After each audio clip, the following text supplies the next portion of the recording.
just for 20 minutes of your life right now? Yes, ma'am. 20 minutes of silence, please. Because this isn't just about me, it's about you too. And I'm up here to share with you my story in hopes to inspire you. So I just need a few minutes of your time, if you don't mind. How many were here the last event that I had? Yeah? Did you guys like it? Yes. Pretty fun, huh? So I thank you all for coming out. I have been really struggling with this topic when I said it out loud. Okay, I'm going to do this about forgiveness. Wow. Little did I know the last couple months that I would actually be going through my own storm, really soul searching and trying to figure out a way to forgive the people in my life who have harmed me, hurt me. It's been a struggle.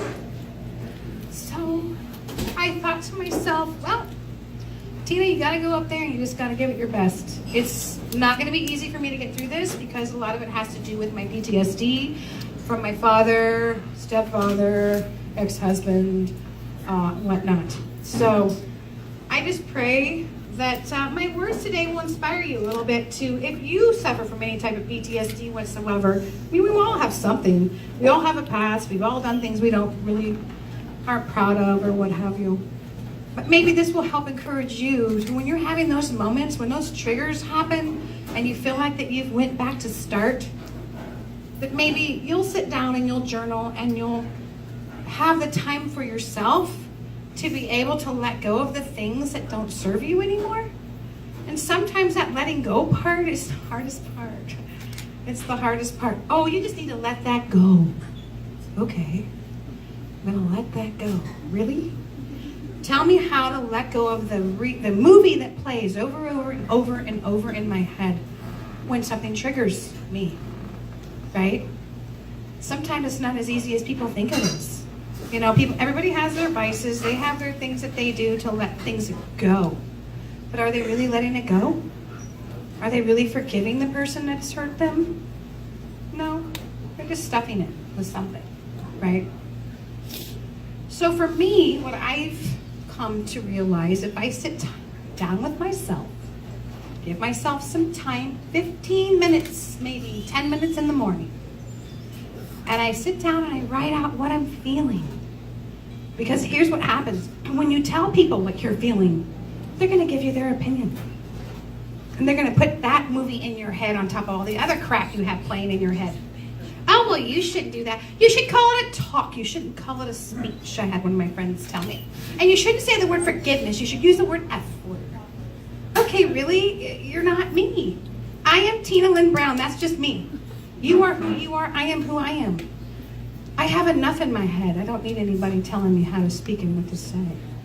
I'm not doing this because I'm trying to be famous or I'm trying to do anything special for whatever people think, right? I'm doing this because it was put upon my heart back in February when my father was in the hospital, dying. This man, as I said in the last speech that I had, I mean, he wasn't a great father. I'm not ashamed of that. I'm not ashamed of my father because he wasn't a great father. It's what triggers this whole thing, triggered my post-traumatic stress disorder because my father was dying. And I had to be there for him when he was dying. I didn't want to be there.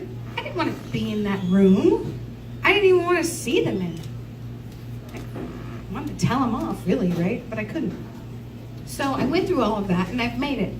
I went through him passing, and it was a very ugly passing. It wasn't anything that was, usually people pass, it's kind of like, they take their last breath. My mom, when she passed, it was very peaceful. This time, it wasn't peaceful. It was very volatile, so it really stuck with me, and it kind of traumatized me on top of everything else because I couldn't stop what was happening, right? He was dying. I couldn't stop it. And here I'm, in my mind, I just want to spit on him for what he did to me and my siblings growing up, but I couldn't, right?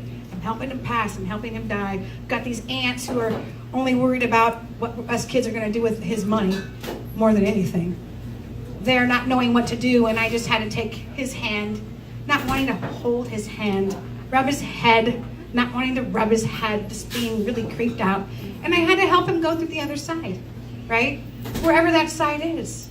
And that was very difficult for me to do. It's especially from a person who wasn't there for me growing up. Made my life a living hell because he wasn't there. When he was around, he did some inappropriate things, right? So that was very difficult. So did everybody get one of these when they came in today? Perfect.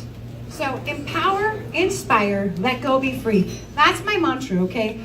I really, truly believe that if you empower yourself to stay inspired, to let go of the things that do not serve you, that you will set yourself free. But guess what? Sometimes we have to do that every day, a couple times a day.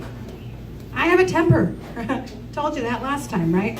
Very big temper. And I'm sensitive. I let people get to the best of me. I let them get under my skin, and because I'm hurt, because I would never say something to you that would be hurtful, at least not on purpose, right? So, where was I going with this? I turned my head. Anyway, I hope you read this booklet. It's my story, okay? This is my story that I am sharing with you in hopes to help you live a happy, prosperous life, maybe through forgiveness. So I'm searching, right? I'm searching. Like, how am I going to get across to people what forgiveness is? What is forgiveness? I don't know what forgiveness is, folks. I don't really have the answer. But I found this great article on the Greater Good magazine.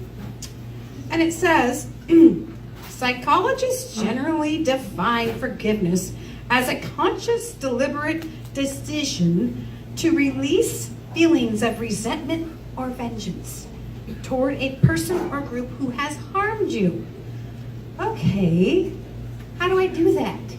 How do I release these feelings that I have of anger and hurt and resentment? How do I do that? Because you can say it all day and say, let it go all day, but that doesn't make it go away. Now, does it?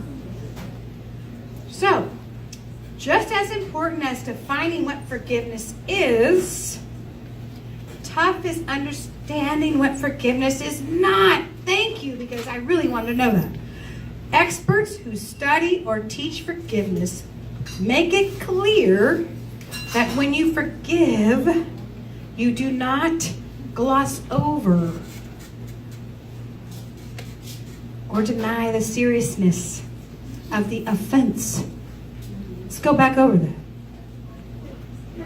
You do not, if you forgive somebody that's harmed you, hurt you, abused you, no matter which type of abuse, right? Physical, sexual, emotional, it doesn't matter. If you do decide to forgive them in your heart, it doesn't mean you gloss over what they did. It doesn't mean you excuse what they did. It doesn't mean that you're making it okay. Okay? It doesn't mean that you're letting it go as far as that part goes. Okay? Forgiveness does not mean forgetting, nor does it mean condoning or excusing the offenses that were made to you. I can't make excuses for what people did to me, what my father did to me, what my stepfather did to me, what my ex-husband did to me. They did it. It's there. It's never going to go away. I can't stop from that, what happened to me, right? But although forgiveness can repair a damaged relationship, it doesn't obligate you to reconcile with that person. Thank you for that, because you know what? I was really having a hard time with that. Okay, you need to forgive if you want to be forgiven. You know, you've been taught that your whole life, right? You must forgive if you want to be forgiven. Well, geez, if I forgive somebody that's harmed me, that doesn't obligate me to hang out with that person and start, I don't got to go to my aunt's if I don't want to. Right? So that's pretty cool. That made me feel really good. Forgiveness brings the forgiver peace of mind and frees him or her from severe anger. Well, kinda. It forgives, for the moment. Something might come up and trigger it again. You might have a situation where you forgave that person a million times over and over and over and over. And not to quote Bible scriptures or whatever, but this sticks in my head from a kid. Well, geez, how many times should I forgive somebody? 777 times. Well, if they still repeat the offense, how many times should I forgive them after that? 777 times. So what that really means to me is you're going to have to forgive that person over and over throughout your whole life, because it's going to come up. Things are going to happen. You're going to have things that just pop those memories up in your head. My dad's passing, I certainly didn't want to go back to my first memory of things from my stepfather, my father, and my ex-husband.